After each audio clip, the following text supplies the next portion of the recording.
जय श्री कृष्ण दोस्तों। आज हम लोग चर्चा करने जा रहे हैं सनातन धर्म के अनुसार बताए गए आयामों के बारे में और भगवान का वास किस आयाम में है इस विषय में भी। तो चलिए दोस्तों, बिना किसी विलंब के आज का वीडियो शुरू करते हैं। हिंदू धर्म में सृष्टि की उत्पत्ति का क्रम कुछ इस प्रकार बताया गया है। अनंत की उत्पत्ति हुई, अनंत से ईश्वर उत्पन्न हुए, ईश्वर से अंधकार जन्मा, अंधकार से आकाश, आकाश से वायु, वायु से अग्नि, अग्नि से जल, जल से पृथ्वी, पृथ्वी से औषधि, औषधि से अन्न, अन्न से वीर और वीर से प्राणी उत्पन्न हुआ। इंसानों की समझ के लिए वेदों का निर्माण हुआ। भगवान, जिसके बारे में हम पूरी तरह से वर्णन भी नहीं कर सकते, लेकिन हमारे वेदों में कई ऐसी बातें बताई गई हैं जो हमें परम सत्य जानने में मदद करती हैं। आज विज्ञान भी ये बोलता है कि हमारे ब्रह्मांड में कई आयाम हैं। 10 आयाम का सिद्धांत भी सामने लाया गया है, लेकिन हमारे वेदों के अनुसार 64 आयाम के बारे में बताया गया है। हमारी धरती, जो कि हिंदू ग्रंथों के अनुसार त्रियामी है, यानी कि 3 आयामों से बंधी हुई है।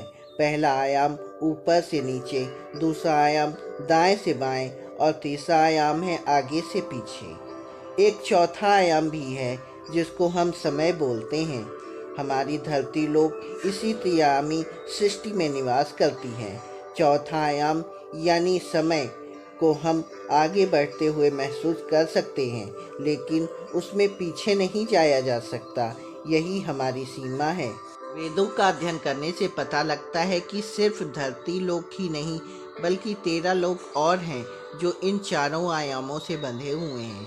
सत्यलोक, तपलोक, जनकलोक, महरलोक, स्वर्गलोक, भुवरलोक, भूलोक, आताल, विताल, सुताल, तलताल, महाताल, रसाताल और पाताल। भूलोक में हम निवास करते हैं, भुवरलोक में हमारी आत्मा और स्वर्गलोक में देवता। ये 14 लोक इन आयामों से बंधे हुए हैं। ब्रह्मा जी 5वें आयाम में निवास करते हैं। इसको ही ब्रह्म आयाम कहा जाता है। हर ब्रह्मांड में अलग अलग ब्रह्मा हैं। हर ब्रह्मा से एक ब्रह्मांड बनता है। बिग बैंग, जिसको हम 3 आयामी दुनिया की उत्पत्ति का जरिया मानते हैं, वो इसी 5वें आयाम के ब्रह्मा से उत्पन्न होता है।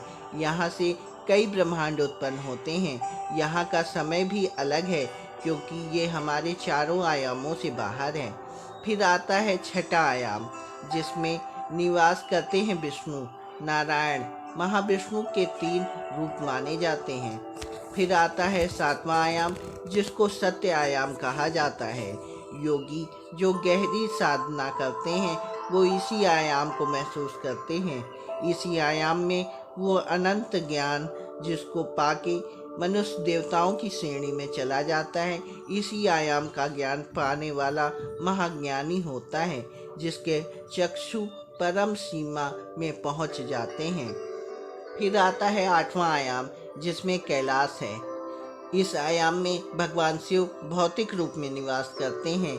उनका काम ही है इन 7 आयाम का संतुलन बनाए रखना। हर सिद्ध पुरुष 7 आयाम का ज्ञान लेकर भगवान शिव को पाने की कोशिश करते हैं, क्योंकि यही मोक्ष का रास्ता है। फिर आता है 9वां आयाम, जिसको बैकुंठ कहा जाता है। इसमें श्री हरि विष्णु का निवास है, जो कि हर आयाम को चलाए रखते हैं। मोक्ष को प्राप्त करना ही इस आयाम में परमात्मा में समा जाना होता है। हर आयाम इसी से बना हुआ है।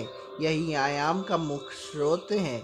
मोक्ष प्राप्त करने के बाद हर आत्मा शून्य होकर इसी आयाम में परमात्मा में लीन हो जाती है।